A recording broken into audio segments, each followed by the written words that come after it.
วันนี้เป็นวันที่21มิถุนายน2568วันนี้เราจะมาเรียนระดับ11 12ระดับ11 12ครั้งแรกที่ท่านอาจารย์ใหญ่ได้เปิดสอนนั้นเมื่อปี2002ก็คือ23ปีที่แล้วท่านเปิดสอนที่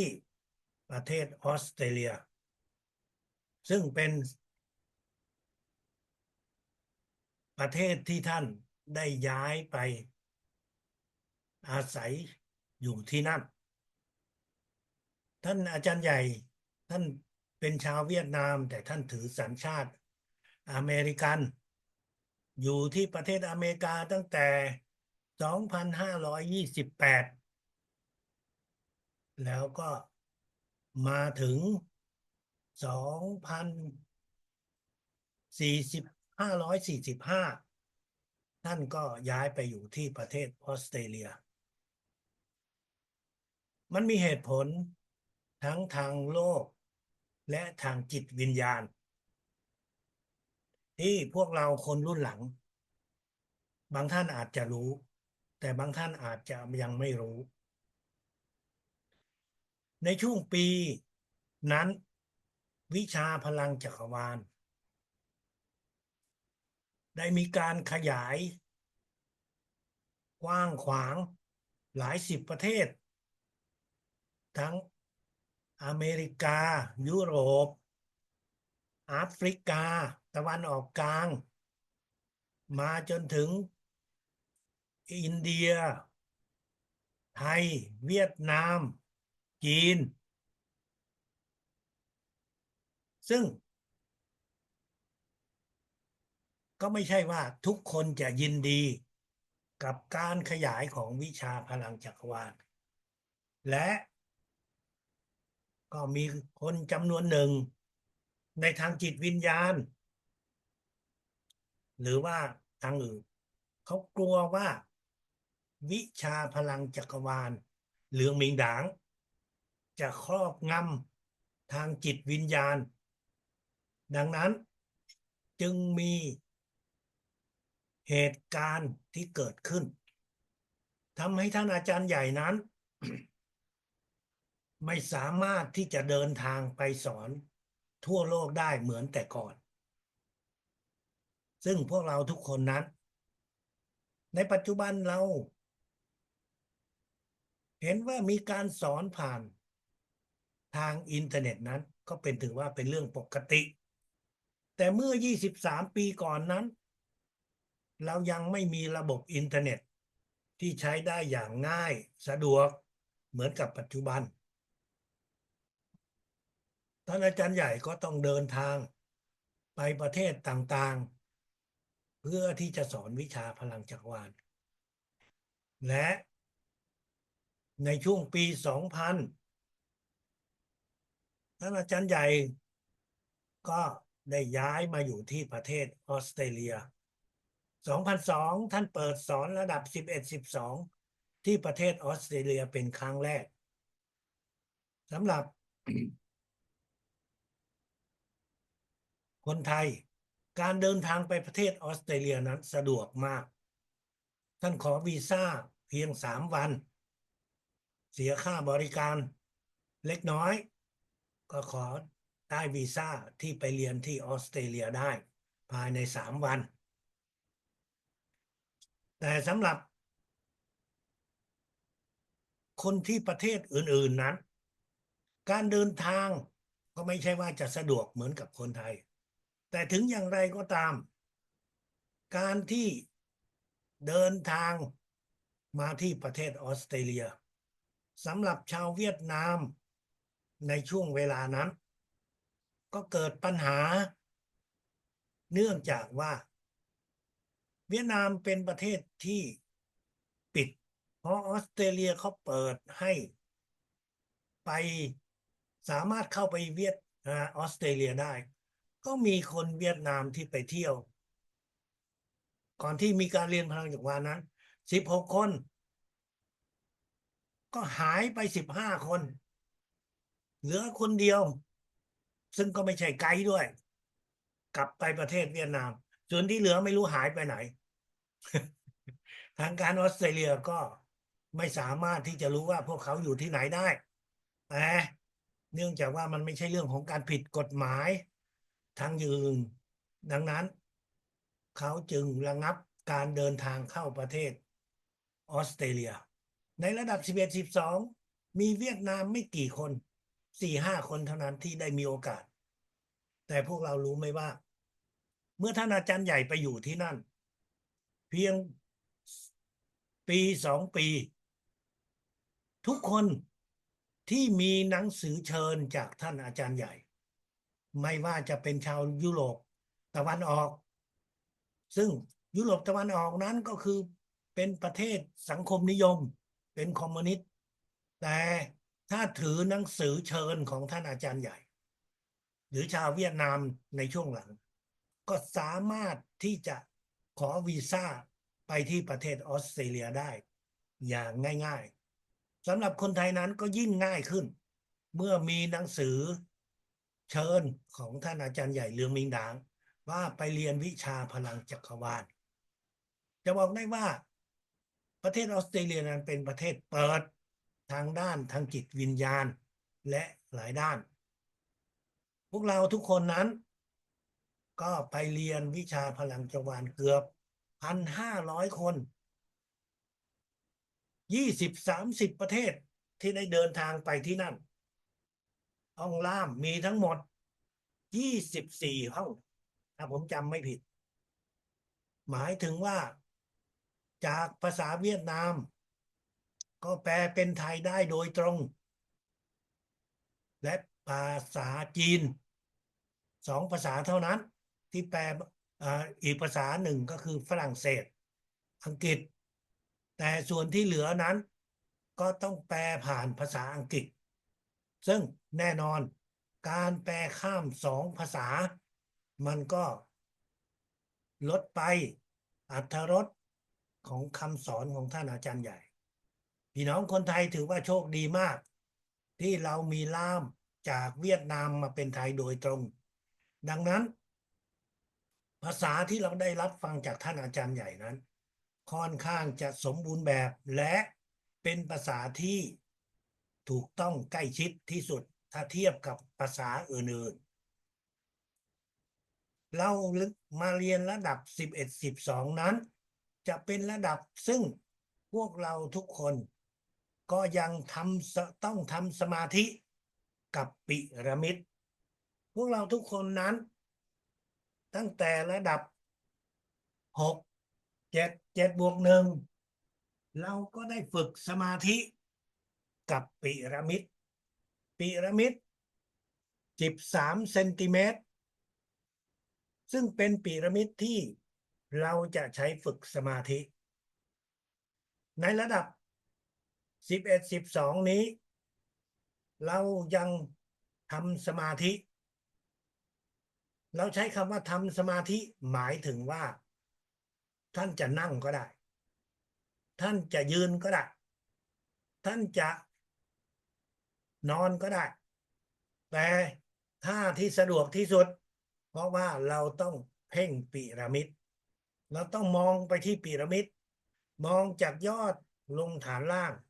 มองทีละเส้นทีละเส้นทีละเส้นทีละเส้นพวกเรามีพีระมิดอยู่ต่อหน้าหรือไม่ถ้าหากว่าท่านไหนยังไม่มีก็ขอให้ท่านลุกไปเอาพีระมิดของตัวเองเดี๋ยวสักครู่เราจะมาร่วมฝึกสมาธิกับพีระมิดของพวกเราการฝึกสมาธิกับพีระมิดนั้นจะเป็นการช่วยให้เราได้มีทักษะในการทำสมาธิเพื่อเรามีความคล่องตัวในการที่เราจะได้รับพลังจากพีระมิดดังนั้นการทำสมาธิกับพีระมิดนี้เป็นกิจกรรมที่เราต้องฝึกทุกวันอย่างน้อยวันละ1 ครั้งท่านสามารถที่จะฝึกได้กี่ครั้งใน1 วันก็ได้แต่ใน1 วัน ท่านอาจารย์ใหญ่ขอให้พวกเราทุกคนนั้น ฝึกสมาธิกับพีระมิดวันละ1 ครั้ง หากว่าท่านต้องเดินทางไปต่างจังหวัดไปต่างประเทศ ท่านก็ควรที่จะมีพีระมิดติดตามตัวเอาไว้ฝึก ถามว่าท่านไม่ฝึกได้ไหม1 วัน2 วันไม่เป็นไร3 วันไม่เป็นไร4 วันไม่เป็นไร5 วันก็ยังไม่เป็นไรแต่แล้วท่านก็จะเกิดนิสัยคือไม่ฝึกสมาธิกับพีระมิดนิสัยนี้จะทำให้ความคล่องตัวในการที่จะรับพลังของท่านก็จะลดน้อยถอยลงดังนั้น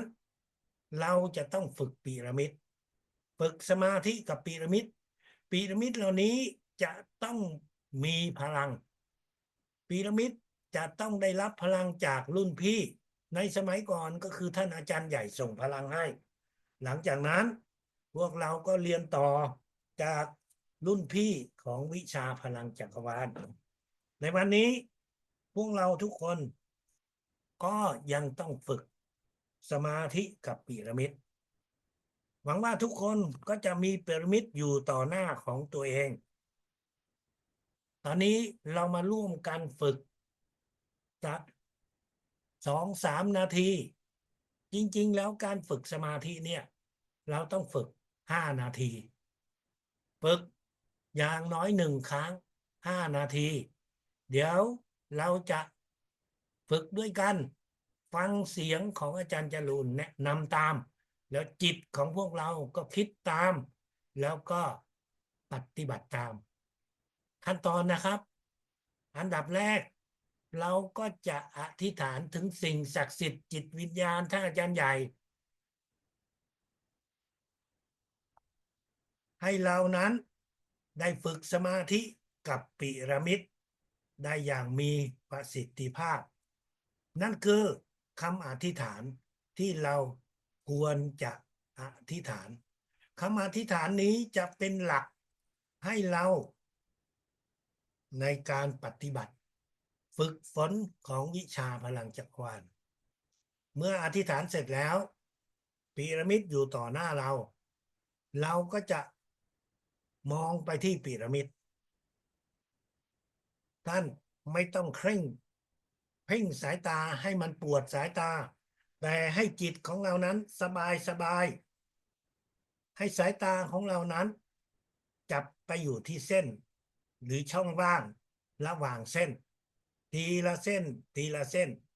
เราค่อยลงมาเส้นหนึ่งประมาณ2 วินาที3 วินาทีพีระมิดของเรานั้นมีทั้งหมด13 เส้นถ้าท่านเพ่งประมาณ2 ถึง 3 วินาทีนั่นหมายถึงว่าจากยอดลงฐานล่างเราก็ใช้เวลาครึ่ง นาที5 นาทีก็หมายถึงว่าเราก็จะทำสมาธิได้ครบ10 รอบท่านอยากทำสมาธินานกว่านั้น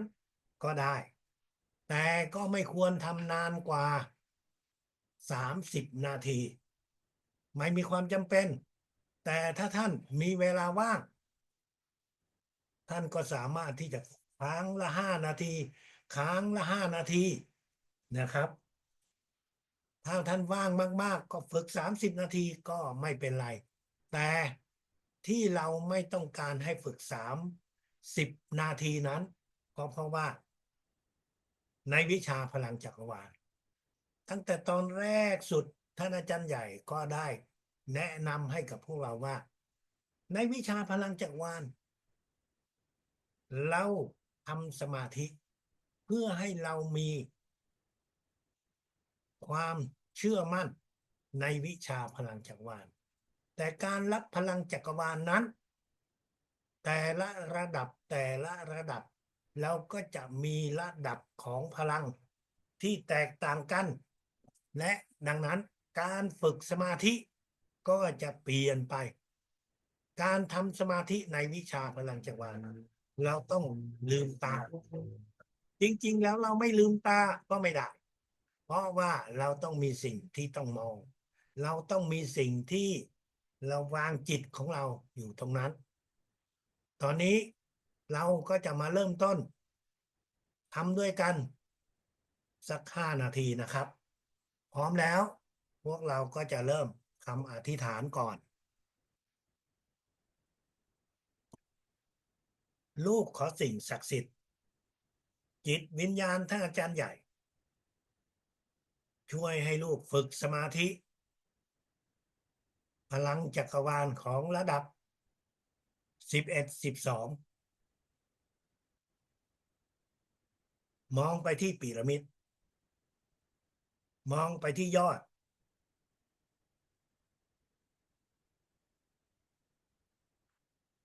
2 วินาทีผ่านไปมองมาเส้นที่1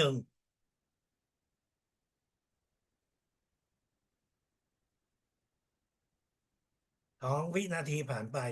มองมาเส้นที่2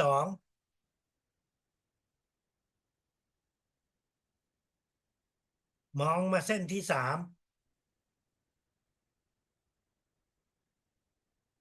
มองมาเส้นที่4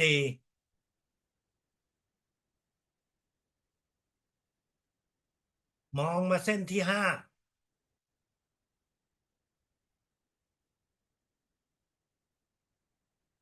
มองมาเส้นที่6มองมาเส้นที่7มองมาเส้นที่8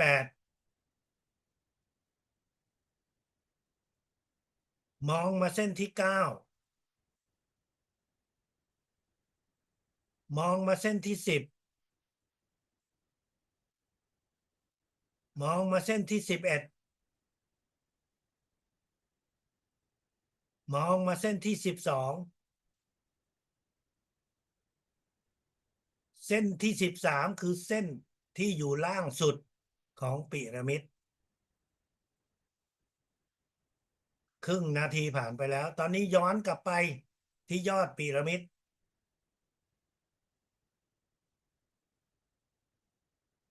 เส้นที่2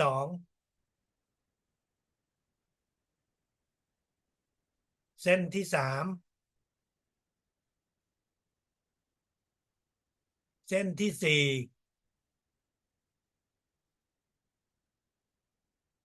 เส้นที่5เส้นที่6เส้นที่7เส้นที่8เส้นที่9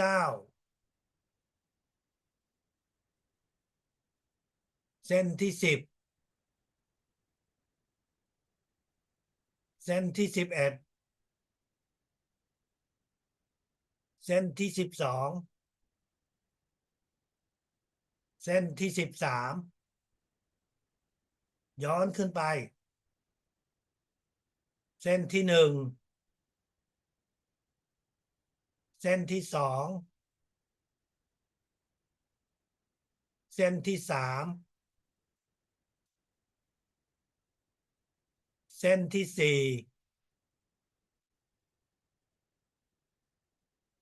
เส้นที่5เส้นที่6เส้นที่7เส้นที่8เส้นที่9เส้นที่10เส้นที่11เส้นที่12เส้นที่13ย้อนขึ้นไปเส้นที่1เส้นที่2เส้นที่3เส้นที่4เส้นที่5เส้นที่6 เส้นที่7เส้นที่8เส้นที่9เส้นที่10เส้นที่11เส้นที่12เส้นที่13ย้อนขึ้นไปข้างบนเส้นที่1เส้นที่2เส้นที่3เส้นที่4เส้นที่5เส้นที่6เส้นที่7เส้นที่8เส้นที่9เส้นที่10เส้นที่11เส้นที่12เส้นที่13 4 นาทีแล้ว เส้นที่1เส้นที่2เส้นที่3เส้นที่4เส้นที่5เส้นที่6เส้นที่7เส้นที่8เส้นที่9เส้นที่10เส้นที่11เส้นที่12เส้นที่13ย้อนขึ้นไปข้างบนรอบสุดท้ายเส้นที่1เส้นที่2เส้นที่3เส้นที่4เส้นที่5เส้นที่6เส้นที่7เส้นที่8เส้นที่9เส้นที่10เส้น11เส้น12เส้น13ครบ5 นาทีพวกเราทุกคนฝึกสมาธิกับปิรามิดเราจะเห็นว่าการทำสมาธิของวิชาพลังจักรวาลนั้นเป็นรูปแบบของสมาธิเคลื่อนไหวไม่ใช่สมาธินั่งนิ่งเป็นสมาธิที่เราคุมจิตของเราให้ทำงานตามคำสั่งของจิตของเราการฝึกนี้จะทำให้เรานั้นออกคำสั่งในการที่จะรับพลังและส่งพลังสมาธิในวิชาพลังจักรวาลนั้นไม่ใช่สมาธิที่นั่งนิ่งเงียบปล่อยจิตให้ว่างในช่วงแรกระดับ1 2 3 4มันจะเป็นแบบนั้นแต่พอยิ่งระดับสูงขึ้นจิตของเรานั้นจะต้องมีความสามารถในการที่รับแล้วก็ส่งพลังในรูปแบบต่างๆเรารับและส่งคำว่าพลังจักรวาลคำนี้มันเป็นคำหลวมๆของวิชาเป็นนิยามของวิชาว่าเป็นพลังของจักรวาลแต่ มันอยู่ในหลายรูปแบบที่แตกต่างกัน ขึ้นกับระดับของการฝึกฝนการเรียนรู้ในระดับ11 12นี้เราฝึกเพื่อที่จะรับพลังของมหาพีระมิดเราฝึกสมาธิกับพีระมิด13 เซนติเมตรพีระมิด13 เซนติเมตรนั้นไม่ใช่เป็นพีระมิดที่จะให้เราพลังแต่มันเป็นอุปกรณ์ในการช่วยให้จิตของเรานั้นสามารถทำงานสามารถที่จะรับและส่งพลังที่เราจะรับในระดับนี้เรียกว่าพลังมหาพีระมิดคำว่ามหาพีระมิดนั้นมันหมายถึงอะไรที่ใหญ่แต่ในภาษาไทยอย่างเช่นเราบอกว่ามหาวิทยาลัยนั่นหมายถึงว่าวิชาต่างๆมารวมกันในสถานที่หนึ่งวิชาของหลายอาชีพมารวมตัวกันในพลังจักรวาลท่านอาจารย์ใหญ่ใช้คำว่ามหาพีระมิดเหมือนกับรูปที่ท่านมองเห็นอยู่ด้านหลังของอาจารย์จรูนก็คือจำนวนพีระมิดเล็กๆจำนวนมากมารวมกันใหญ่เท่ากับตัวเรารวมกันใหญ่เท่ากับบ้านหลังหนึ่งรวมกันใหญ่เท่ากับพื้นที่ของอำเภอจังหวัดประเทศนั่นหมายถึงว่าพลังนี้มันจะไม่ใช่เป็นรูปแบบที่ว่าตายตัวแต่มันจะเป็นการรวมของพีระมิดเล็กๆเล็กๆจำนวนมากมายที่กลายเป็นสิ่งที่ท่านอาจารย์ใหญ่เรียกว่ามหาพีระมิดเมื่อเราทำสมาธิเสร็จแล้วเราก็จะต้องส่งพลังให้กับตัวเราเองเราจะรับพลังของมหาพีระมิดนี้พร้อมกับรหัส801พลังนี้เราจะส่งให้กับตัวเราเป็นอันดับแรกคำว่ามหาพีระมิดอย่างที่ได้นิยามแล้วก็เป็นพีระมิดจำนวนมากมายและขนาดของมหาพีระมิดนั้นก็จะเปลี่ยนไปตาม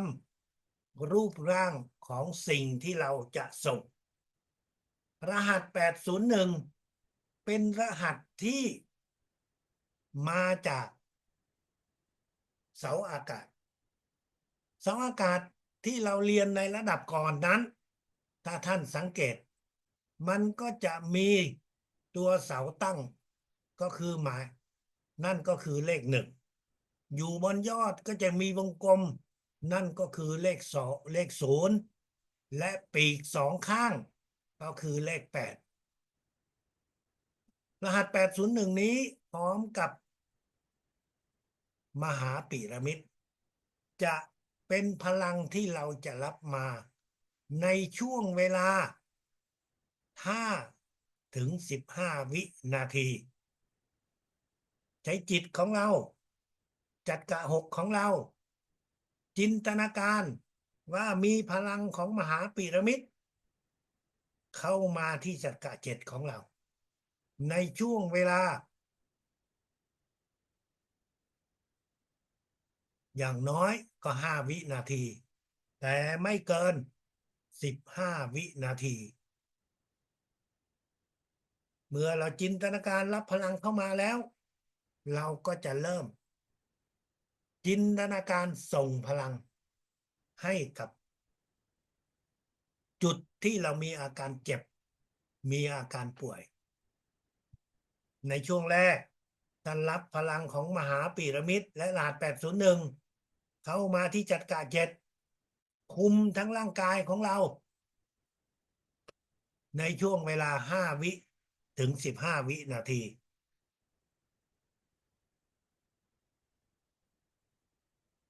เมื่อเราจินตนาการ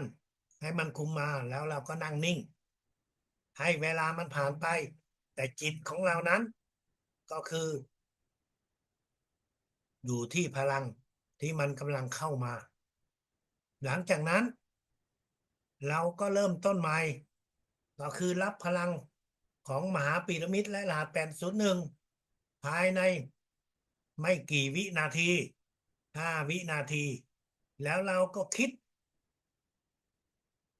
ไปตรงที่เรามีอาการเจ็บเราเจ็บอยู่ที่ไหนแล้วอาจจะเจ็บอยู่ที่ไหล่ของเราที่คอของเราที่ท้องของเราที่หลังของเราที่ขาของเราเจ็บตรงไหนเราก็คิดไปถึงตรงนั้นใช้เวลา5 วินาทีจุดไหนเจ็บแล้วก็ส่งเข้าไปแต่บางครั้งพวกเราเองไม่รู้สึกเจ็บอยู่ตรงไหนมันไม่เจ็บเพราะว่าโรคนั้นมันเพิ่งก่อตัวมันเพิ่งเริ่มต้นมันเลยยังไม่สามารถที่จะทำให้ร่างกายของเรารู้สึกถึงอาการเจ็บอาการป่วยที่มีอยู่และอาจจะมีโรคที่กำลังเกิดขึ้นและอาจจะมีการเปลี่ยนแปลงในร่างกายเพราะว่าเซลล์ของเรานั้นเริ่มเสียเริ่มผิดปกติอันเนื่องมาจากอาหารที่เรารับประทานเข้าไปหรืออาจจะมีพวกเชื้อโรคพวกไวรัสที่มันเข้าไปในร่างกายของเราแล้วมันทำให้กล้ามเนื้อของเราเซลล์ต่างๆในร่างกายของเรานั้นบางจุดก็เริ่มบกพร่องนั่นคือจุดที่สร้างปัญหาสร้างโรคให้กับตัวเราถ้ามันเป็นช่วงเริ่มต้นเล็กน้อยเราไม่รู้เพราะมันไม่มีอาการเจ็บแล้วอาจจะต้องไปหาแพทย์หาหมอเพื่อที่จะให้เขาตรวจดูโดยเฉพาะอย่างยิ่งเมื่อเราเริ่มมีอาการเจ็บแต่บางครั้งตัวเราเองอาจจะไม่ได้เจ็บป่วยอะไรนักแต่ถึงอย่างไรก็ตามด้วยที่อายุของเรา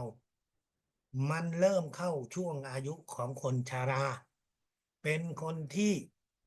มีอายุมากแล้วร่างกายของเรานั้นเซลล์ต่างๆในร่างกายของเรานั้นมันเริ่มทำงานช้าลงหรือว่ามันหมดอายุใช้งานจริงๆแล้วเซลล์นั้น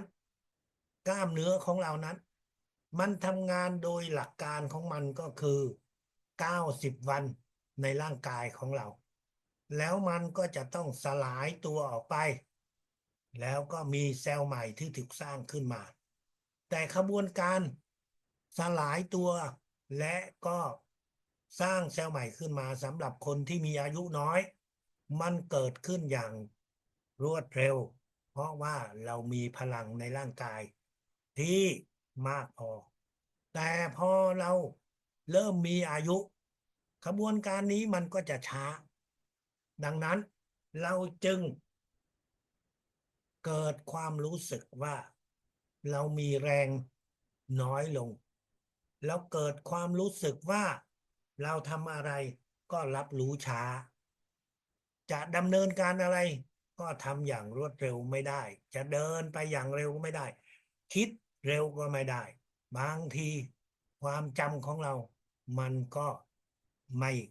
เหมือนแต่ก่อนหากว่าเราเข้าใจในสิ่งเหล่านี้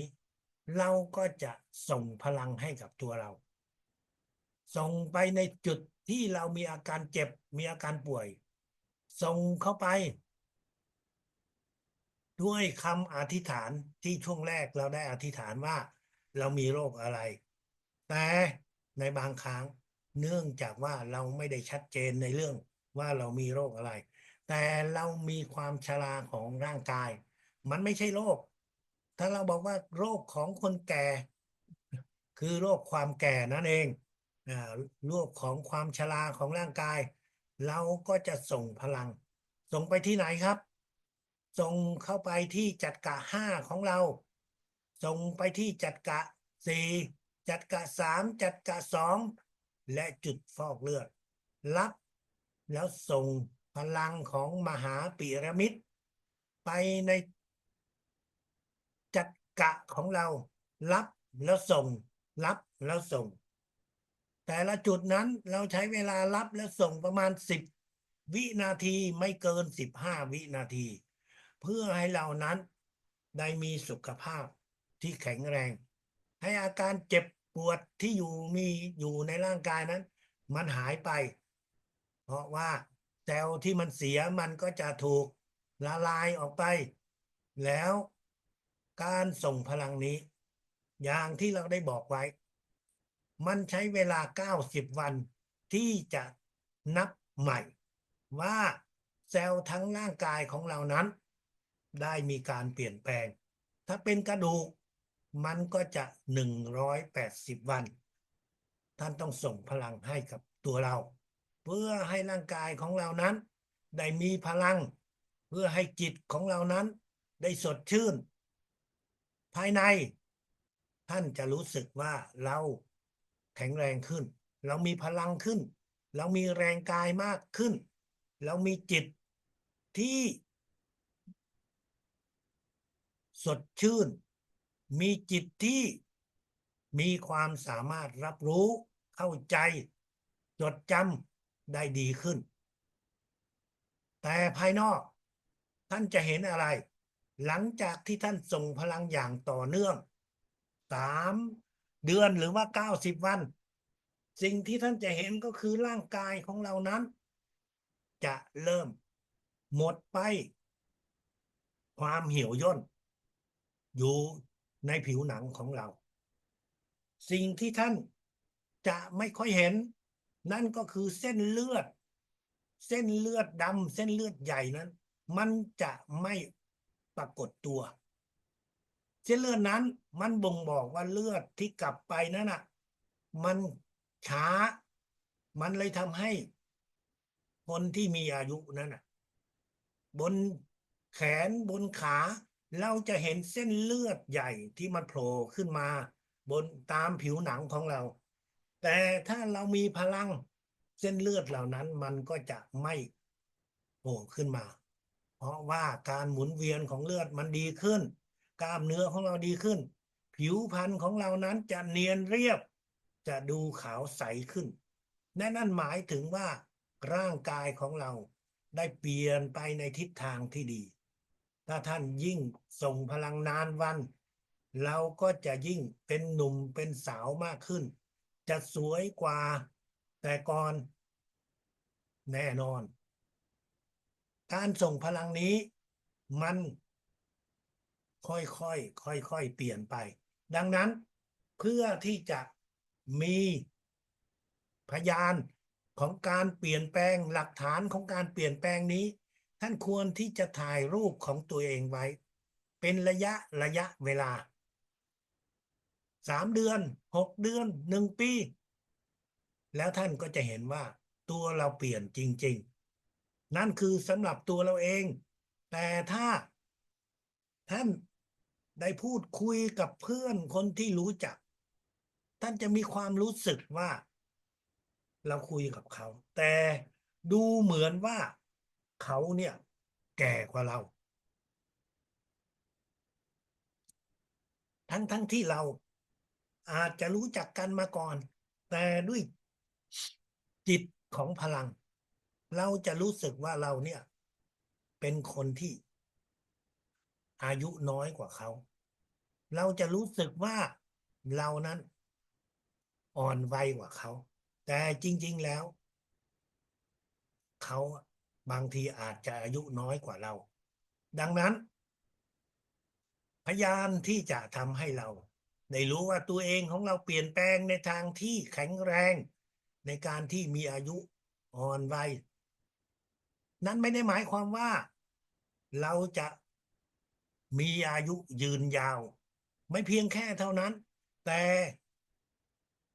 ด้วยอายุแน่นอนสักวันหนึ่งเราก็จะต้องจากโรคนี้ไปแต่เราจะไปด้วยความแข็งแรงเราจะไปด้วย สุขภาพที่ดี แต่ตอนนั้นมันถึงเวลาที่เราหมดอายุที่จะใช้งาน มันอาจจะเป็นอายุเท่าไหร่ไม่สำคัญแต่ที่แน่ๆคือ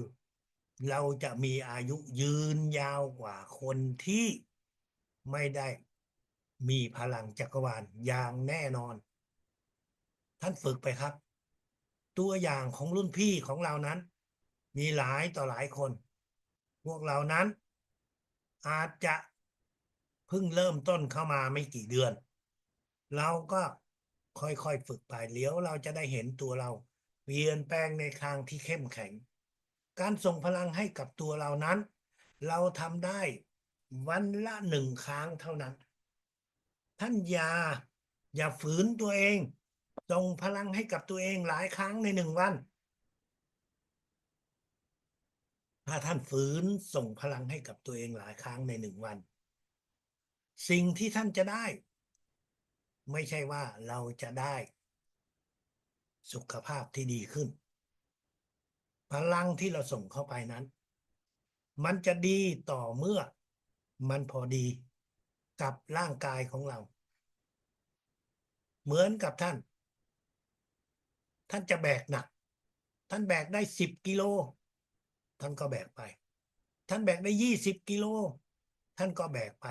แต่ถ้าท่านแบกไปถึง40 กิโลร่างกายของท่านก็จะเจ็บจะปวดถ้าท่านวิ่งท่านอาจจะวิ่งได้สัก1 กิโล2 กิโลแต่ถ้าท่านวิ่งทีเดียวเป็น10 กิโลเดี๋ยวกิโลเมตรท่านวิ่งไป10 กิโลเมตรเดี๋ยวท่านก็จะเจ็บจะปวดในร่างกายพลังเป็นสิ่งที่เรามองไม่เห็นแต่มันเป็นสิ่งที่เมื่อเรารับมากเกินไปมันจะทำให้ร่างกายของเราอ่อนแอดังนั้นอย่าฝืนส่งพลังให้กับตัวเองมากกว่า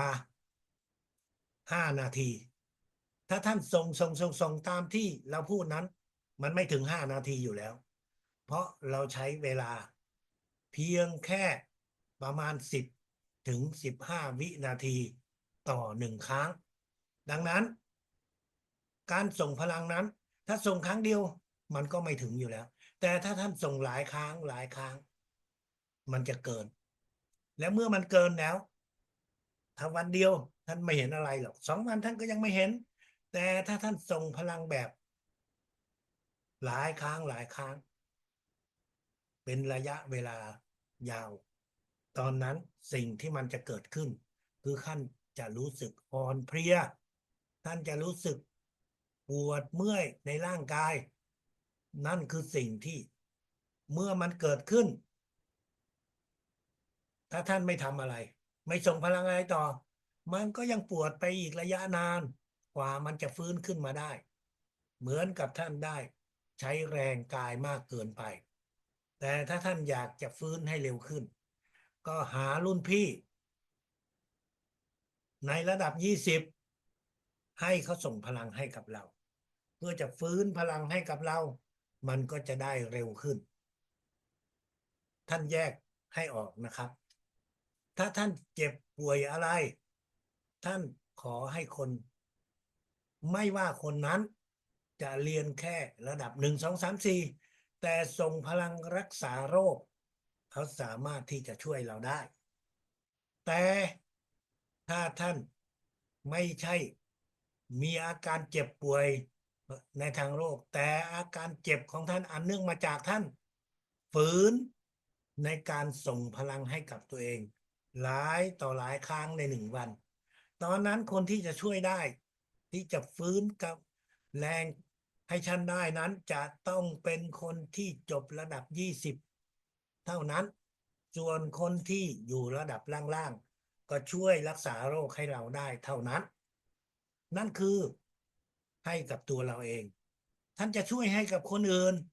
ท่านก็ใช้วิธีการเหมือนกับส่งพลังให้กับตัวเราเองเราก็รับพลังของมหาพีระมิดและรหัส801อ่าเข้ามาคุมในร่างกายของเราเข้ามาที่จักระ7ของเราแล้วเราก็ส่งไปที่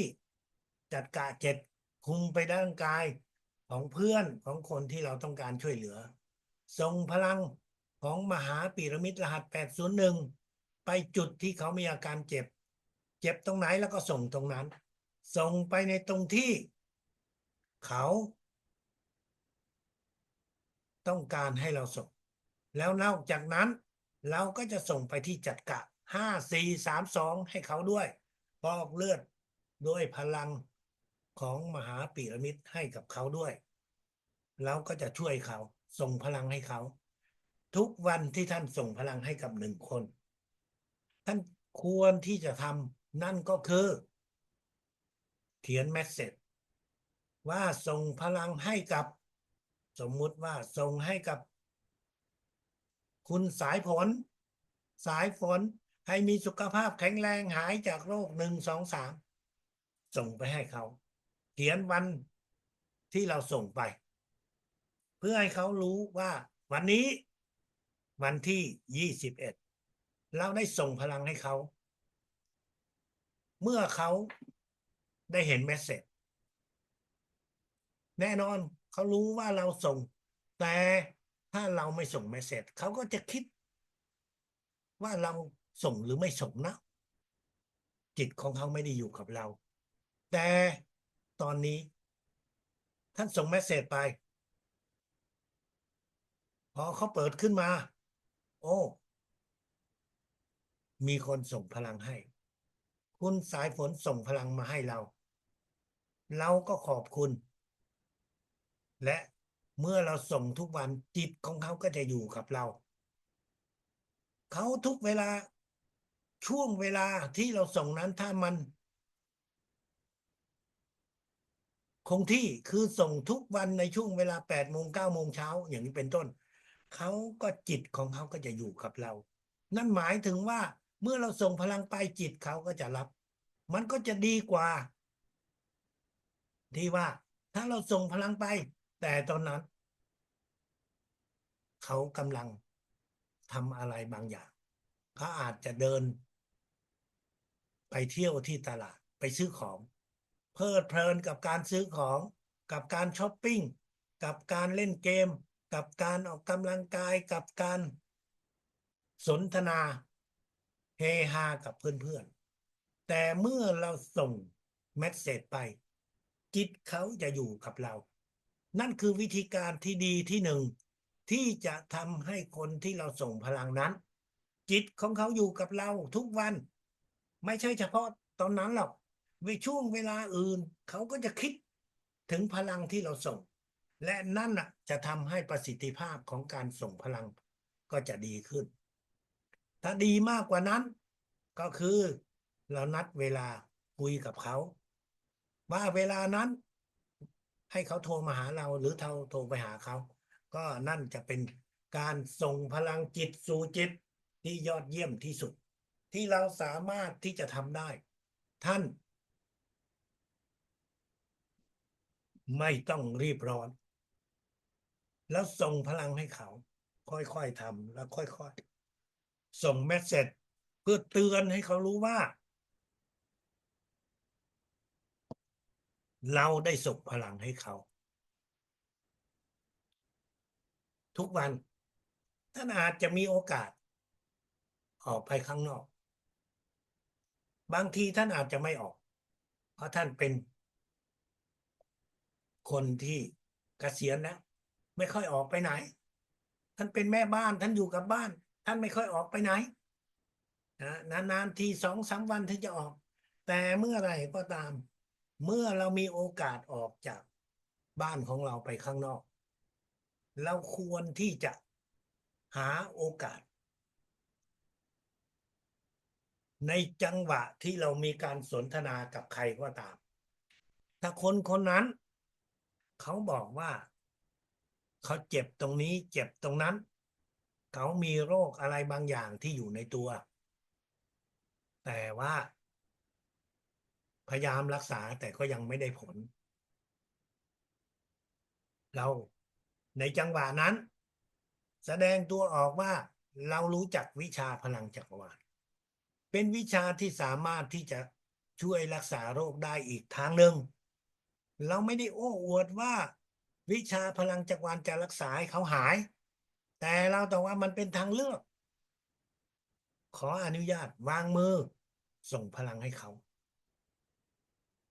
เขาอาจจะถามว่าหายได้จริงเหรอ เราก็บอกว่ามันเป็นทางเลือก เป็นการช่วยเหลือโดยที่เขาก็ไม่ต้องทำอะไรเพียงแค่อยู่นิ่งๆนั่งนิ่งๆให้เราส่งพลังไปท่านก็ส่งพลังให้กับเขา เป็นการแสดงตัวออกของเรา เป็นการทดสอบความสามารถทางจิตของเรา ว่าเรากล้าไหมเรากล้าที่จะแสดงตัวออกไหม ถ้าท่านไม่กล้า ท่านได้แต่เงียบๆส่งพลังอยู่ที่บ้าน แน่นอน ความสามารถของเรามันก็จะเงียบๆอยู่ที่บ้าน แต่ถ้าเรากล้าที่จะแสดงออกแล้วส่งพลังให้เขาวันเดียว แต่วันอื่นเราบอกว่าเดี๋ยวเราอยู่ที่บ้านเราจะส่งพลังให้ เพราะวิชาพลังสังวานสามารถส่งได้ตัวต่อตัวอยู่ต่อหน้า หรือส่งทางจิตก็ได้ มันจะช่วยให้เราได้พัฒนาความกล้าหาญของเรา ความกล้าในการที่จะแสดงออกของวิชาพลังจักรวาลท่านส่งพลังให้กับหนึ่งคน แต่ท่านมีเพื่อนเยอะจำนวนมากหลายสิบคน ท่านมาส่งทีละคนทีละคน แล้วอีกหลายสิบคนนั้นเราจะส่งได้หมดได้อย่างไร เราก็ต้องใช้วิธีการที่เขาเรียกว่า ส่งพลังเป็นกลุ่มเป็นหมู่เราเอารายชื่อเหล่านั้น มาแบ่งเป็น2-3กลุ่ม กลุ่มละหลายสิบคน100 คนก็ได้ แต่ที่เราต้องแบ่งเป็นหลายกลุ่ม เพื่อให้เรานั้นได้มีโอกาสฝึกฝนหลายรอบอธิษฐานถึงสิ่งศักดิ์สิทธิ์จิตวิญญาณท่านจันใหญ่ลูกขอส่งพลังให้คนอยู่ในกลุ่มที่1หายจากโรคภัยไข้เจ็บได้มีสุขภาพแข็งแรงคนเหล่านี้เขามีโรคที่แตกต่างกันเขามีสุขภาพที่แตกต่างกันเราตั้งเป็นกลุ่มแล้วเราก็อธิษฐานเสร็จเรียบร้อยแล้วเราก็ใช้จิตของเราจัดกะหกของเรารับพลังของมหาปีระมิดและรหัส801ส่งคุมเข้าไปในรายชื่อของคนเหล่านี้แล้วหลังจากนั้นเราก็ส่งพลังไปในเงาหรือว่าเอาตัวเราส่งเข้าไปที่จัดกะ7ส่งไปที่จัดกะรับแล้วส่งไปที่จัดกะ7รับมาที่จัดกะ7ของเราส่งไปที่จัดกะ6ของคนที่อยู่ในเงาเป็นตัวแทนให้กับพวกเขา7 5 4 3 2เราก็ส่งไปแต่ละจุดใช้เวลาประมาณ10 ถึง 15 วินาทีอย่าส่งพลังเข้าที่จัดกะหกเพราะพวกเขาเหล่านั้นยังไม่ได้สลบยังไม่เป็นอะไรเราก็ส่งพลังไปตามจัดกะ7 5 4 3 2จัดกะหกนั้นเราจะส่งพลังต่อเมื่อคนที่เป็นโคม่าคนที่สลบไม่รู้สึกตัวเราถึงจะส่งพลังที่จัดกะหกแต่โดยปกติเราจะไม่ส่งนั่นคือการส่งพลังเป็นกลุ่มจบกลุ่มที่1แล้วก็มากลุ่มที่2กลุ่มที่3ท่านส่งพลังให้กับคนเป็นกลุ่มมีหลายสิบคนตอนนี้เราอย่าพึ่งกังวลใจอย่าพึ่งไปกังวลใจว่าเราส่งพลังแล้วมันจะได้ผลมากน้อยขนาดไหนยังไม่ต้องสนใจตรงนี้ส่งไปเป็นกลุ่มพลังของเราส่งนั้นมันเป็นพลังจิตใจพลังจิตวิญญาณของพวกเขาเหล่านั้นก็จะรับก็จะรู้เองว่ามันได้รับพลังเดี๋ยวจิตวิญญาณของเขาก็จะบอกให้จิตใจของเขารู้นั่นคือสิ่งที่เราจะฝึกปฏิบัติท่านไม่ต้องกังวลใจ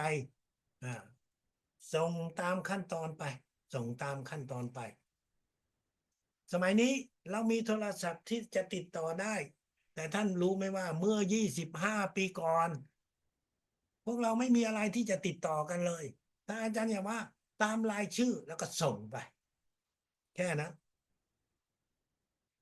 เราไม่สามารถที่จะตรวจสอบอะไรได้ตอนนี้เราตรวจสอบได้แต่เรายังไม่ตรวจสอบเพราะว่าสมัยก่อนนั้น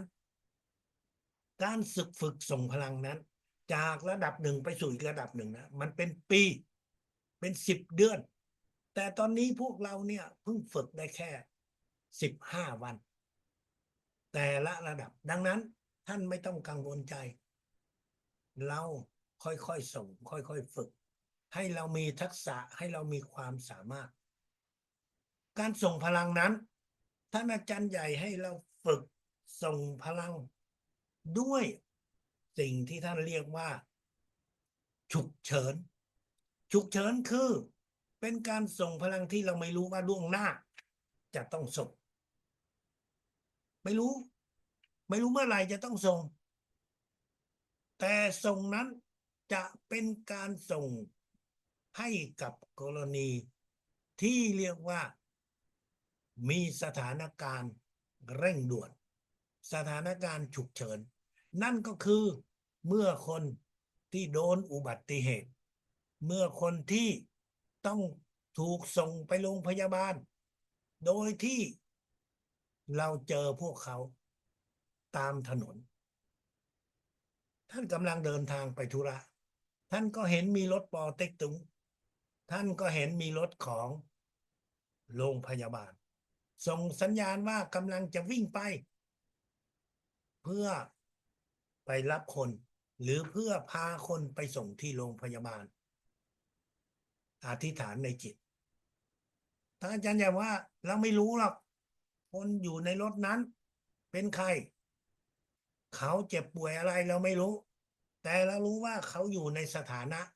ที่ว่าเจ็บปวดและฉุกเฉิน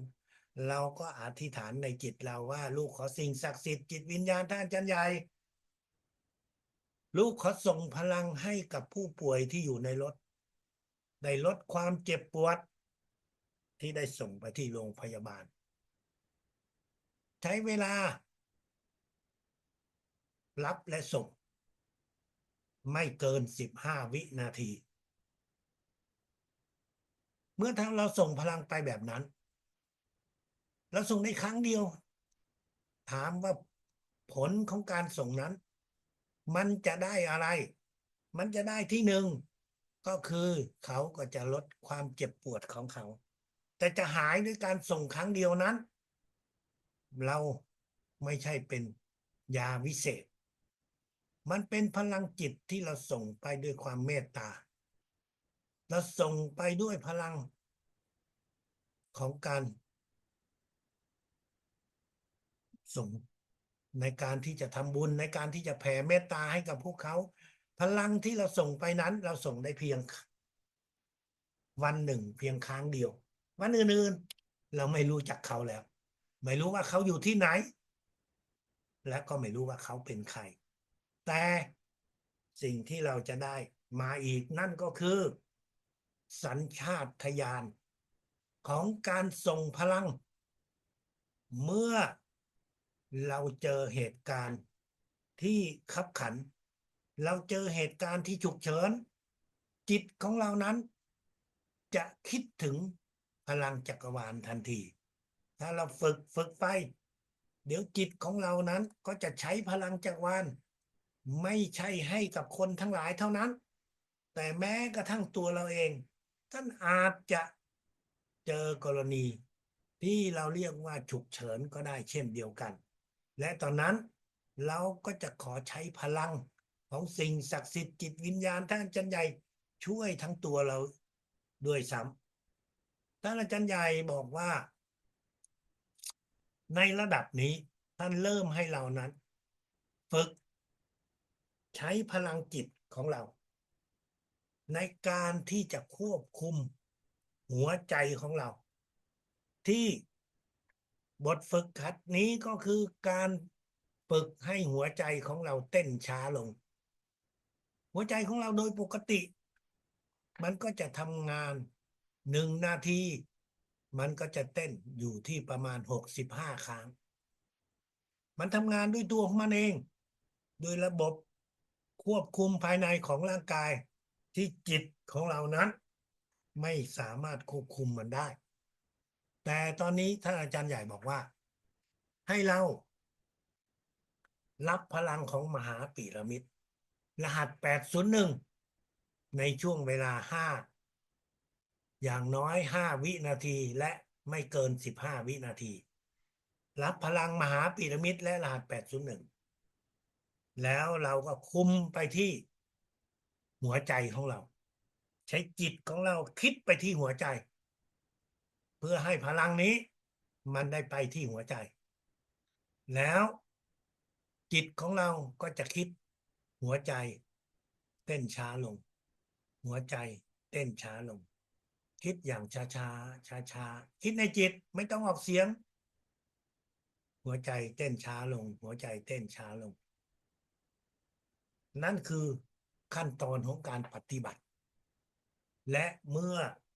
เราส่งพลังไปสักพักหนึ่งเราจะเห็นว่าฝ่าเท้าของเรานั้นเริ่มมีอาการเย็นเริ่มมีอาการที่จะชา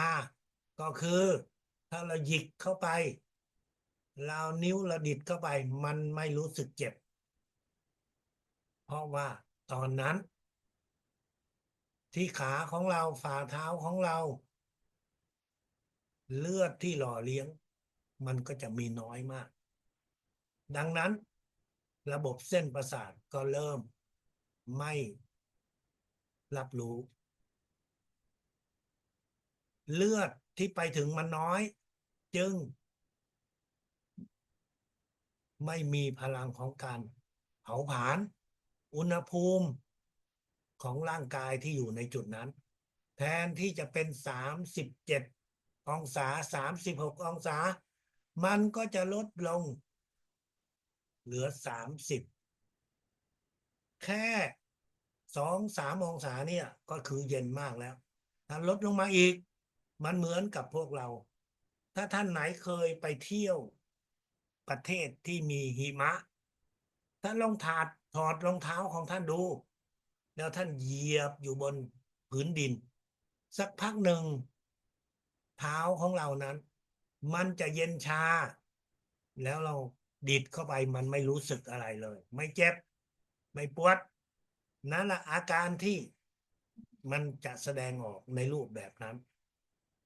แล้วก็ฝึกไปเดี๋ยวอาการเย็นนั้นมันไม่ใช่อยู่ที่เท้าของเรามันจะขึ้นมาที่ขาของเราหัวเข่าของเรามาที่น่องของเราแล้วมาถึงที่ท้องอาการเจ็บที่เย็นนี้มันจะขึ้นมาเรื่อยๆแล้วตอนนั้นเราก็จะหยุดไม่ฝึกอีกแสดงว่าจิตของเรามีความสามารถเข้มแข็งการฝึกนี้มันจะมีผลดีต่อในอนาคตที่เราเรียนในระดับสูงท่านเป็นคนที่มีโรคหัวใจก็อย่าฝึกนะครับ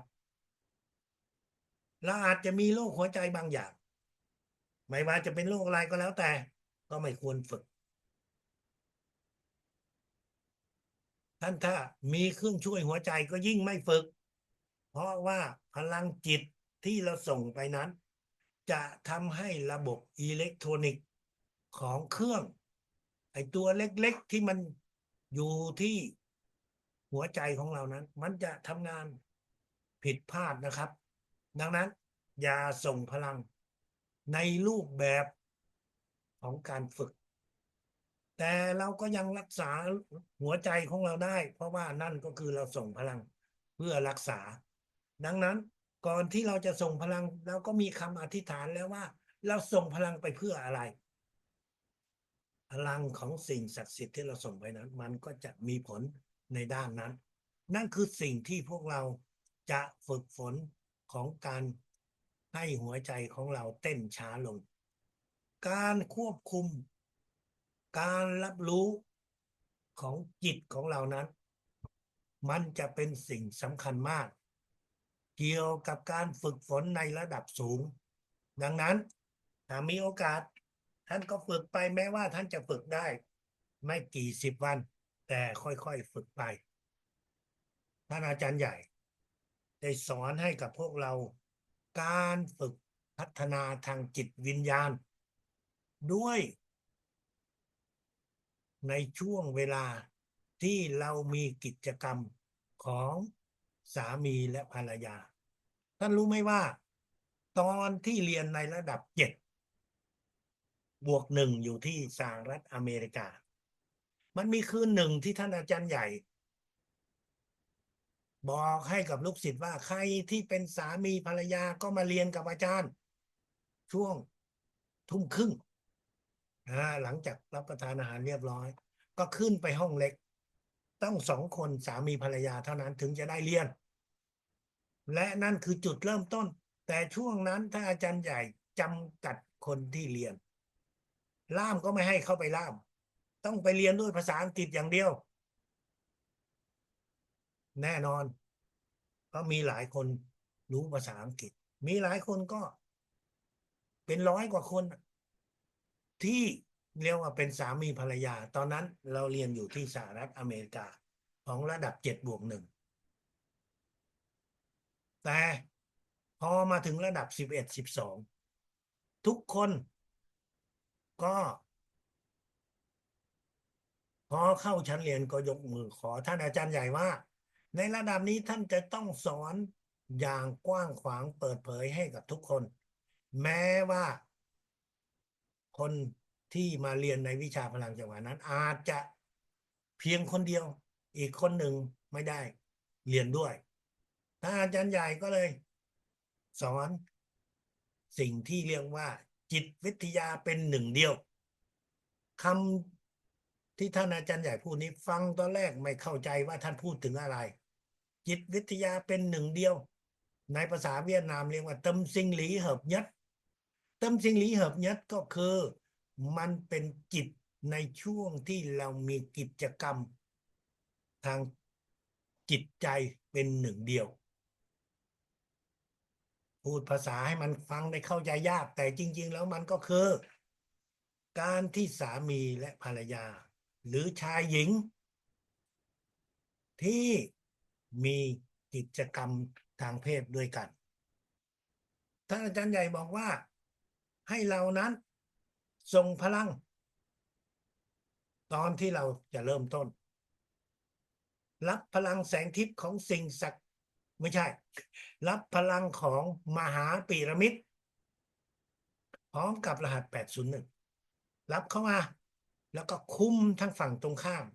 ในช่วงเวลาไม่เกิน15 วินาที15 วินาทีนี้ก็นานๆนะแต่ถึงอย่างไรก็ตามในช่วงเวลาที่เราเริ่มต้นแล้วก็ใช้เวลา5 วิจนถึง15 วิในช่วงเวลานั้นแล้วพอถึงจุดที่สูงสุดของกิจกรรมเราก็รับพลังของมหาปีระมิดและรหัส801ส่งคุมไปฝั่งตรงข้ามอีกรอบหนึ่งเมื่อทุกอย่างเสร็จเรียบร้อยแล้วก็รับพลังของมหาปีระมิดส่งไปอีกรอบหนึ่งเป็นรอบที่3ตอนแรกๆที่เราฟังทุกคนก็มีความคิดว่าส่งพลังแบบนี้ก็จะทำให้เรามีสุขภาพดีก็จะทำให้เรามีความสุขก็จะทำให้เราสดชื่นก็จะทำให้เราไม่เหนื่อยล้าทุกอย่างเหล่านั้นถูกหมดแต่ท่านอาจารย์ใหญ่บอกว่าในช่วงเวลาที่เราส่งพลังนั้นถ้าเราทำคนเดียวฝั่งเดียวแล้วได้ผลประมาณ60-70%แต่ถ้าเราทำทั้ง2 คนทั้ง2 ฝั่งเรียนก็จะได้100%ท่านอาจารย์บอกว่าในช่วงเวลาที่เรามีกิจกรรมนั้นมันเป็นการส่งพลังทางธรรมชาติของมนุษย์ของเราพลังนี้เป็นพลังที่มหาศาลเป็นพลังที่อันตรายพวกเราก็คงรู้ใช่ไหม2 คนที่อยากที่จะใช้ชีวิตร่วมกันนั่นก็คือการที่เขาจะได้มีกิจกรรมในการปลดปล่อยของพลังทางชีวิตคู่แต่ถ้าเกิดใครมาห้ามพ่อแม่ไม่เห็นด้วยหรืออะไรบางอย่างไม่เห็นด้วย2 คนนั้น เขาอาจจะฆ่าตัวตายนะครับเขากินยาพิษตายด้วยกันเขายิงกันตายเขากระโดดน้ำตายด้วยกันเพราะไอ้พลังบ้านี้มันใหญ่หลวงมันสะกดจิตของมนุษย์เราจึงทำให้คนที่จะต้องการปฏิบัติในกิจกรรมนี้จึงมีความคิดที่บ้าๆบางครั้งฝั่งหนึ่งฆ่าอีกฝั่งหนึ่งก็เพราะว่าไม่ยอมร่วมกิจกรรมด้วยกันท่านอาจารย์ใหญ่ได้เห็นถึงความสำคัญของพลังนี้จึงบอกให้พวกเราว่าในช่วงเวลานั้นถ้าคุณเป็นตัวของตัวเองคุณเข้มแข็งคุณก็จะส่งพลัง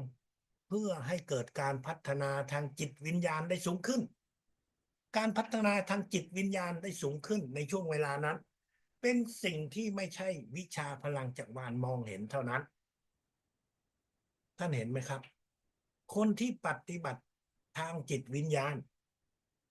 เขามีข้อกำหนดว่าคุณจะต้องเลิกจากคู่ชีวิตคุณต้องไปอยู่ในที่ที่มีเพศเดียวเท่านั้นคุณถึงจะฝึกในทางจิตวิญญาณได้ไม่ว่าจะเป็นเพศชายหรือเพศหญิงคุณก็จะต้องแยกตัวออกจากเพศที่สองถึงจะไปฝึกทางจิตวิญญาณได้แต่ในวิชาพลังจักรวาลพวกเราทุกคนนั้นใช้ชีวิตปกติมีครอบครัวตามปกติแต่ว่าเราจะรับและส่งพลังเพื่อให้เกิดการพัฒนาทางจิตวิญญาณนั่นคือเป็นสิ่งที่ท่านอาจารย์ใหญ่อยากจะบอกให้ลูกเรารู้ว่าวิชาพลังจักรวาลเป็นวิชาที่พวกเราทุกคนนั้นสามารถที่จะพัฒนาจิตวิญญาณของเราได้แม้กระทั่งในยามที่เราอยู่ในจุดสูงสุดของการปลดปล่อยพลังชีวิตแน่นอนก็มีคนถามว่าอาจารย์แล้วพวกเราคนที่ใช้ชีวิตโดดเดี่ยวเราไม่ได้มีกิจกรรมนี้เราจะใช้วิธีการนี้อย่างไรอาจารย์ก็บอกว่าสำหรับคนที่ไม่มีกิจกรรมเพราะคุณไม่ได้มีชีวิตคู่เพราะคุณไม่ได้มีฝั่งตรงข้ามก็ไม่เป็นไรจิตของคุณในบางครั้งคุณยังเป็นมนุษย์อยู่มันก็จะมีการกระตุ้นด้วยของสิ่งตรงข้ามเพศตรงข้ามดังนั้นเมื่อจิตมันมีความคิดเกิดขึ้นก็ให้รับพลังของมหาพีระมิดและรหัส801แล้วก็ส่งไปคุณไม่มีฝั่งตรงข้ามที่จะส่งคุณก็ส่งไปสถานที่ต่างๆส่งไปสิ่งของต่างๆส่งไปกิจกรรมต่างๆรับแล้วส่งรับแล้วส่งเพื่อให้ใช้พลังจักรวาลนี้ในการพัฒนาทางจิตวิญญาณนั่นก็คือรูปแบบที่เราสามารถที่จะฝึกฝนที่จะทำได้ถ้าหากว่าเราต้องการที่จะใช้พลังจักรวาลนี้มหาพีระมิดนี้พัฒนาจิตวิญญาณของเราให้ดีขึ้นให้สูงขึ้นในวิชาพลังจักรวาลก่อนที่รับประทานอาหารท่านอาจารย์ใหญ่ก็ได้บอกว่าถ้าคุณส่งพลังให้กับอาหารที่คุณจะรับประทานบนโต๊ะอาหารมันมีอะไรแล้วก็รับพลังมหาพีระมิดและรหัส801จงคุมโต๊ะอาหารอาหารเหล่านี้มันก็จะมีพลังก็จะทำให้อาหารนั้นมีประสิทธิภาพที่ดีต่อร่างกายของเราแต่แน่นอนเนื่องจากว่าตั้งแต่เล็กจนโตเราไม่เคยถูกสอนให้ก่อนมื้ออาหารเราทำสิ่งเหล่านี้มันก็บางทีเราก็จะจำไม่ได้แต่ถ้าคุณจำได้คุณก็ไม่ต้องแสดงตัวออกนั่งนิ่งๆมองไปที่โต๊ะอาหารแล้วก็คิดแล้วก็ส่งพลังท่านเคยเห็นไหมครับคนที่เขานับถือในทางคริสตศาสนาในกิจกรรมที่ก่อนรับประทานอาหารเขามักจะมีการทำกิจกรรม ขอบคุณกับพระเจ้า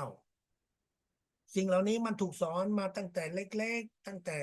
อายุน้อยๆจึงทำให้เขานั้นปฏิบัติในสิ่งเหล่านี้แบบง่ายๆแต่สำหรับพวกเรานั้นตั้งแต่เล็กไปจนถึงเกือบอายุ50-60ยังไม่เคยทำแต่ตอนนี้เรามาเริ่มทำมันก็จะเรียกว่าต้องฝึกฝนนิดหนึ่งท่านใช้วิชาพลังจักรวาลในการรับประทานอาหารหรือแม้กระทั่งพวกยาที่ท่านจะรับประทานหรือว่าคนที่เราส่งพลังให้กับยาเพื่อให้ยานั้นอธิษฐานให้ยานั้นได้มีประสิทธิภาพที่ดีขึ้นสูงขึ้นเพื่อให้ผลข้างเคียงน้อยลงทำทางไกลไม่ได้นะครับต้องอยู่ต่อหน้ากล่องยาขวดยาอยู่ต่อหน้าเราถึงจะทำได้ท่านส่งทางไกลไม่ได้นะครับแม้กระทั่งยาที่อยู่ในร้านขายยาของเรามีร้านขายยาเพราะเราเป็นหมอเป็นแพทย์ท่านก็จะส่งพลังให้กับยาเหล่านั้นส่งไปเพื่ออะไรเราไม่ได้ส่งเพื่อให้ขายดีนะครับเราส่งพลังให้ยาเหล่านั้นได้มีประสิทธิภาพที่ดีขึ้นให้ยาเหล่านั้นมีผลข้างเคียงที่น้อยลงเมื่อท่านขายยาแน่นอนท่านมีกิจกรรมนี้ท่านก็ต้องการให้มันมีรายได้แต่ในการส่งพลังเราจะไม่ส่งในรูปแบบขอให้มันขายได้เยอะขอให้มันขายได้ดีขอให้มันขายได้มากๆถ้าท่านส่งพลังแบบความโลภสิ่งที่ท่านจะได้ไม่ใช่กิจกรรมที่ดีขึ้นแต่ให้ส่งในรูปแบบว่ายานั้นให้มีประสิทธิภาพที่ดีขึ้นให้ช่วยให้ผู้ที่ใช้ยานั้นได้ใช้ยาอย่างมีประสิทธิภาพผลข้างเคียงที่น้อยลงแล้วสิ่งดีๆมันก็จะตามมานั่นคือสิ่งที่เราสามารถที่จะทำได้ตอนที่พวกเราไปเรียนที่ออสเตรเลียท่านอาจารย์ใหญ่ได้ประกาศไว้ว่าให้พวกเราทุกคนไปเรียนภาคสนามกับท่านอาจารย์ใหญ่ภาคสนามนี้อยู่ที่ไหนพวกท่านได้เห็นรูปสีส้มที่อยู่ด้านหลังของอาจารย์จรูนนั่นก็คือภูเขาที่ชื่อว่าอาเยร็อกภูเขานี้อยู่กลางทะเลทรายอยู่กลางทะเลดินสีแดงของประเทศออสเตรเลียเป็นพื้นที่กว้างใหญ่เป็นล้านกิโลเมตรอยู่ตรงกลางของทวีปออสเตรเลียท่านอาจารย์ใหญ่บอกให้พวกเราไปที่นั่นกับท่านบอกตอนที่เรียนไปแล้ววันที่2พอถึงวันที่6พวกเราทุกคนซื้อตั๋วเครื่องบินแล้วก็บินไปเพราะว่ามันห่างกันเกือบ2,000 กิโลเหมือนกับเชียงใหม่ลงไปนครศรีธรรมราชภูเก็ตอย่างนั้นแหละพวกเราก็บินไปวันที่6เราบินไปที่นั่นวันที่7เรามารวมตัวกัน9 โมงเช้าที่ห้องประชุมไม่เห็นท่านอาจารย์ใหญ่รอพักหนึ่ง9 โมงครึ่ง10 โมงเจ้าหน้าที่ของท่านอาจารย์ใหญ่ก็บอกว่าท่านอาจารย์ใหญ่ไม่มาเพราะไม่มีตั๋วเครื่องบินพวกเราได้ยินได้ฟังตรงนี้แล้วท่านคิดว่าตอนนั้นจิตของพวกเราไม่รู้ตกไปกี่ชั้นตกไปกี่ชั้นครับเรามาด้วยความหวังว่าจะได้เรียนกับท่านอาจารย์ใหญ่อยู่ภาคสนามอยู่ที่ภูเขาอาเยร็อกแต่ท่านอาจารย์ใหญ่ไม่มาท่านส่งจดหมายมาทางแฟกซ์พวกท่านหลายคนอาจจะรู้แฟกซ์แต่บางคนอาจจะไม่รู้ก็ได้แฟกซ์เป็นจดหมายอิเล็กทรอนิกส์ที่มันเป็นแผ่นกระดาษออกมาจากเครื่องมันมาเลยสมัยนั้นยังไม่มีโทรศัพท์มือถือเราก็ได้รับรู้ว่าท่านบอกให้พวกเราทุกคนนั้น วัน2-3 วันที่อยู่ที่นั่น ให้เรารวมแล้วเป็น5 วันนะครับ ไม่ใช่แค่3 วัน คือ3 วันไปและวันกลับ ให้เรานั้นเข้าไปที่ภูเขาไอเยลเพราะว่าไอรีสอร์ทโรงแรมที่เราพักอยู่นั้นห่างจากภูเขาไอเยล15 กิโลเมตรเราต้องนั่งรถเมล์ต้องเช่ารถส่วนตัวเดินทางเข้าไปภูเขานั้นมีเส้นทางที่รอบๆภูเขาประมาณ4 กิโลเมตรอาจารย์ใหญ่บอกให้พวกเราว่าไปที่นั่นตอนเช้าและตอนเย็นเดินรอบๆภูเขาแล้วทำสมาธิเยี่ยมเยี่ยมเยี่ยมเยี่ยมทำยังไงอ่ะตั๋วก็ซื้อแล้วไปถึงที่นั่นแล้วอาจารย์ใหญ่ไม่อยู่ด้วยไปเองอ้าวแล้วรอบๆภูเขานั้นก็ไม่มีต้นไม้มันมีแต่ต้นหญ้าต้นไม้เตี้ยๆเท่านั้นเพราะว่ามันอยู่กลางสิ่งที่เราเรียกว่าเหมือนกับว่าทะเลทรายทุกคนก็วันแรกๆเราก็จำใจไปเดินรอบๆภูเขาอายรักเช้ารอบหนึ่งเย็นรอบหนึ่งตอนกลางวันเราก็หาหุบเขาแล้วก็หาพุ่มไม้แล้วก็นั่งพักผ่อนตอนกลางวันมันร้อนในช่วงเวลานั้นกลางวันมันยังมีแสงแดดมันก็ร้อนอยู่แต่ตอนเช้ากับตอนเย็นเนี่ยมันก็จะเย็นสบายนะฮะอากาศที่นั่น1 วันตอนกลางวันก็เหมือนกับอยู่ฤดูหนาวกันพอตอนกลางวันตอนช่วงเที่ยงมันก็เหมือนกับอยู่ฤดูร้อนอ่ามันก็ทำให้พวกเรานั้นก็สามารถที่จะเรียกว่าอ่ะไหนๆก็มาถึงแล้วก็เดินรอบๆแล้วทำตามที่อาจารย์ใหญ่บอกแล้วก็มองเข้าไปที่ภูเขาบนผนังของภูเขาถ้าท่านขยายภาพขึ้นมาท่านจะเห็นมีรูปของเหมือนกับสมองถ้าอาจารย์ใหญ่บอกว่านั่นคือสมองของมนุษย์โบราณเป็นรูปของสิ่งศักดิ์สิทธิ์ภูเขานี้เป็นภูเขาที่มีสิ่งศักดิ์สิทธิ์ดังนั้นให้พวกเราเดินรอบๆทำสมาธิและสิ่งที่พวกเราได้จากการทำสมาธินั่นก็คือพวกเราได้รู้ว่าการเรียนวิชาพลังจักรวาลนั้นเราอย่าไปยึดติดกับตัวท่านอาจารย์ใหญ่กับผู้สอนเราจะยึดติดกับสิ่งศักดิ์สิทธิ์เท่านั้นท่านต้องเข้าใจว่าวิชาพลังจักรวาลเป็นวิชาของสิ่งศักดิ์สิทธิ์พลังของสิ่งศักดิ์สิทธิ์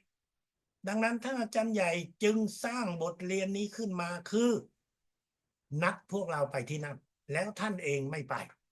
ทำให้เราเกิดความเรียกว่าอึดอัดในใจจดจำในใจว่าท่านอาจารย์ใหญ่ได้หลอกพวกเราไปถึงที่นั่นที่จริงแล้วท่านบอกให้พวกเราว่ากลับไปบ้านฝึกโดยที่ไม่ต้องสนใจกับตัวท่านก็ได้แต่วิธีการของท่านอาจารย์ใหญ่คือการสอนให้พวกเรานั้นอย่ายึดติดกับตัวบุคคลให้เรายึดติดกับความศักดิ์สิทธิ์ของวิชาพลังจักรวาลเท่านั้นและนั่นมันจะเป็นจุดที่ทำให้พวกเราทุกคนได้เติบโตในทางจิตวิญญาณถ้าเราไปยึดติดบุคคลก็มีหลายคนก็บอกว่าอาจารย์ใหญ่ตายไปแล้วก็คือวิชาพลังจักรวาลจบพวกที่พลังจักรวาลผิดเพี้ยนก็มักจะบอกว่าไอ้สิ่งที่อาจารย์ใหญ่สอนนั้นมันไปกับอาจารย์ใหญ่แล้วเพราะอาจารย์ใหญ่ได้จากไปแล้วนั่นแหละคือความผิดเพี้ยนในวิชาพลังจักรวาลท่านอาจารย์ใหญ่ได้ใช้วิธีการนี้ทั้งที่ท่านตัวท่านเองนั้นก็ไม่รู้ว่าไอ้ภูเขาอาเยร็อกนั้นถ้าเรามองจากดาวเทียมลงมาในสมัยเมื่อ20 กว่าปีก่อนนั้นเรายังไม่มีไอ้ Google Map ที่มาจากดาวเทียมเราจึงไม่รู้ว่าภูเขาอาเยร็อกนี้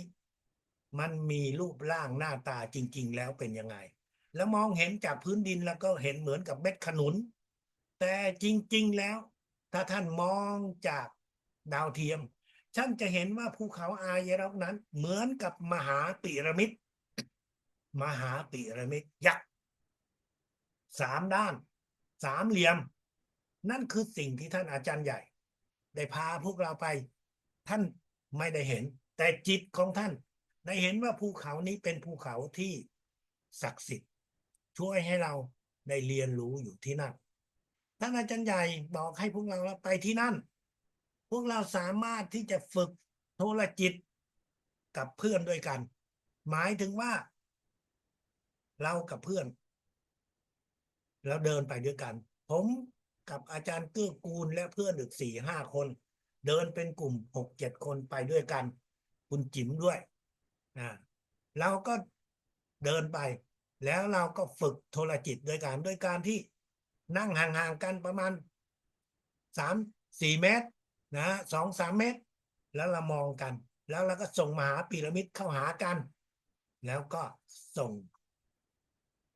สิ่งที่เราเรียกว่าสิ่งที่เราอยากรู้ สิ่งที่เราส่งให้เพื่อน ส่งอะไรก็ได้ แต่มันเป็นการฝึกฝน ซึ่งสิ่งเหล่านี้มันอธิบายที่พวกเราก็เคยได้ยินใช่ไหมครับ ในทางที่เราบอกว่า มีพระพุทธรูปหลายพันองค์ โดยบังเอิญมารวมตัวกันที่ลุมพินี ตรงที่พระพุทธเจ้ากำลังปฏิบัติธรรมอยู่ที่นั่น เขาบอกว่าพระเป็นพันรูปโดยบังเอิญ แต่มันไม่ใช่ มันเป็นการโทรจิตของพระพุทธองค์ส่งสื่อไปหาพระทั้งหลาย และพระเหล่านั้นก็สามารถรับรู้ข้อมูลทางโทรจิตเราจำไว้นะครับเมื่อ 2,000 กว่าปีก่อนมีโทรศัพท์ที่ไหน มีใครจะไปส่งจดหมาย พระก็อยู่ในพื้นที่ที่แตกต่างกัน แต่ด้วยโทรจิตพระทั้งหลายพันรูปได้รับข่าวได้แจ้งให้กันนะครับ อาจจะมีบางองค์รับรู้แต่บางองค์อาจจะไม่รับรู้ ไม่เป็นไร แต่นั่นหมายถึงว่าความสามารถโทรจิตของมนุษย์เรานั้นมันมีจริงอยู่แล้ว เพียงแต่ว่าเราจะฝึกยังไง ด้วยวิธีการของวิชาพลังจักรวาลมันได้พิสูจน์ให้เห็นว่า มนุษย์เรานั้นมีความสามารถในการโทรจิตด้วยกันท่านอาจารย์ใหญ่บอกให้เรา คุณอยากฝึกติดต่อทางจิตกับท่านอาจารย์ใหญ่ก็ได้ ผ่านทางอาจารย์ใหญ่ คุณส่งพลังของมหาพีระมิดและรหัส801ไปให้ท่านอาจารย์ใหญ่ พร้อมกับส่งข้อความที่คุณอยากจะเรียนรู้ เดี๋ยวคุณก็จะได้ เรียนรู้กับท่านอาจารย์ใหญ่กับสิ่งศักดิ์สิทธิ์ผ่านทางจิต จบระดับ11-12ท่านไหนที่มีคำถามอะไรท่านก็สามารถที่จะถามได้นะครับ เชิญครับ